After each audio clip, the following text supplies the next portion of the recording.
Hello, ഞാൻ astrologer Vishnu Namboothiri, Ekkottumanna ജ്യോതിഷാലയം, ഗുരുവായൂർ.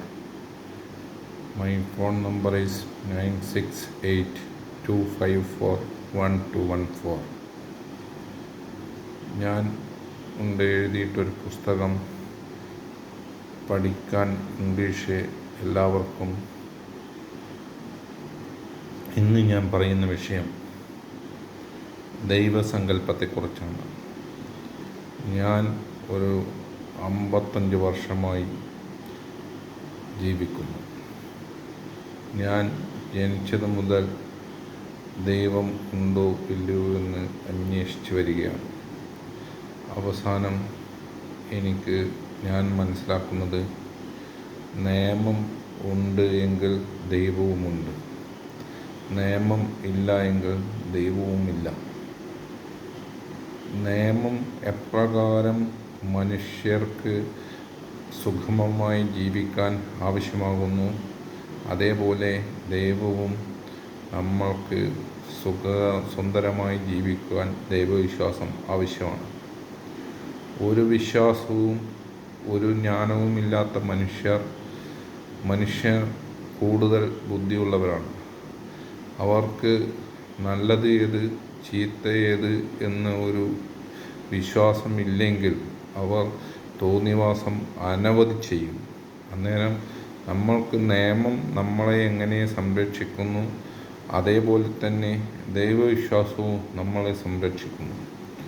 ഇതിനിടയിൽ ചില ആൾക്കാർ പറഞ്ഞു, എല്ലാം ദൈവം വിശ്വാസം വേണ്ട, നമ്മൾക്ക് സ്വതന്ത്രമായിട്ട് അങ്ങനെ ജീവിക്കാൻ പറ്റും, അങ്ങനെയാണ്, നമ്മൾ അടിമകളാക്കുകയാണ്, രാജാവാണ്, നമ്മൾ അപേക്ഷിക്കുകയാണ്.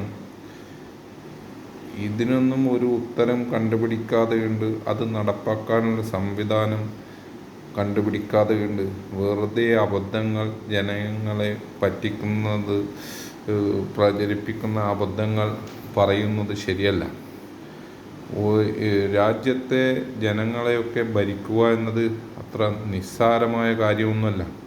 രാജാക്കന്മാരുണ്ടാക്കിയതാണ്, രാജാക്കന്മാർക്ക് ഭരിക്കാൻ വേണ്ടി ഉണ്ടാക്കിയതാണെങ്കിൽ അതിനെന്താണ് തെറ്റ്? ജനങ്ങളെ ഭരിക്കപ്പെടണ്ടേ? എല്ലാ ആൾക്കാരും സ്വതന്ത്രമായി ജീവിക്കാൻ പറ്റില്ല. ഒരു വിശ്വാസത്തിൻ്റെ അടിസ്ഥാനത്തിൽ ജീവിക്കാനേ പറ്റുള്ളൂ. ഇതിൻ്റെ അടിസ്ഥാനത്തിൽ ക്ഷേത്രവും ഇതുമൊക്കെ പരിശീലിപ്പിക്കുന്നത് മാന്യമായി ജീവിക്കാൻ വേണ്ടിയിട്ടാണ്. അല്ലാതെ കിട്ടും, ക്ഷേത്രത്തിൽ പോയാൽ കിട്ടുമെന്നൊക്കെ ഉള്ളത് മറ്റുള്ളവരെ സങ്കല്പം. നമ്മളെ എങ്ങനെ ജീവിക്കുന്നു, എന്തിനു വേണ്ടിയിട്ട് ജീവിക്കുന്നു എന്ന് പഠിപ്പിക്കുന്ന ഒരു സമ്പ്രദായമാണ് ക്ഷേത്രം. പണ്ട് ഞാൻ ഇതിൽ കഥ വായിച്ചിട്ടുണ്ട്. ഒരാൾക്ക് അഷ്ടൈശ്വര്യങ്ങളുണ്ട്.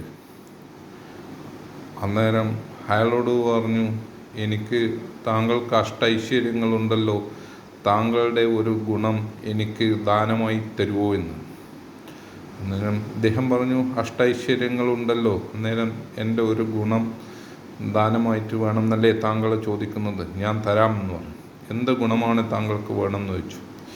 ശീലം എന്ന ഒരു ഗുണം എനിക്ക് ദാനമായി തന്നാലെന്ന് പറഞ്ഞു.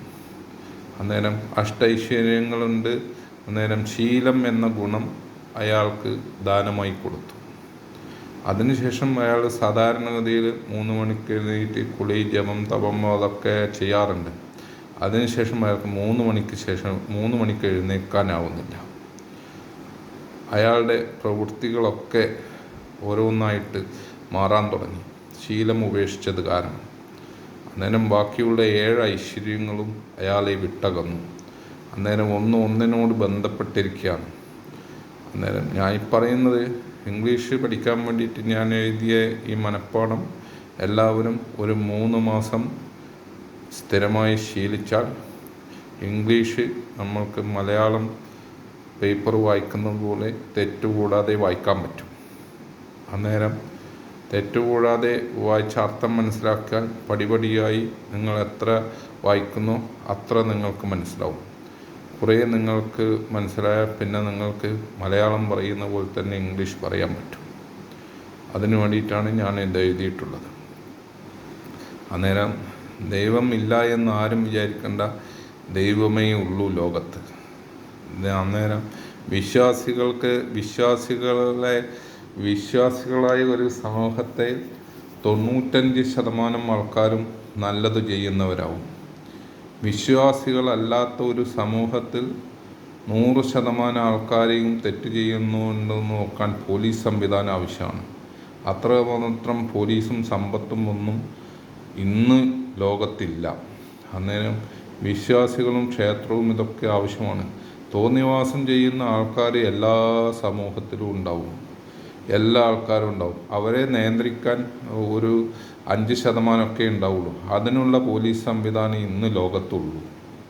അന്നേരം വിശ്വാസമില്ലാണ്ടാക്കുന്ന പ്രവൃത്തികൾ ആരുടെ ഭാഗത്തു നിന്നും ഉണ്ടാവരുത്. ആരും വെറുതെ ഒന്നും കൊടുക്കുകയൊന്നും ചെയ്യില്ല, എന്തെങ്കിലുമൊക്കെ കിട്ടിയാലേ കൊടുക്കുകയുള്ളൂ.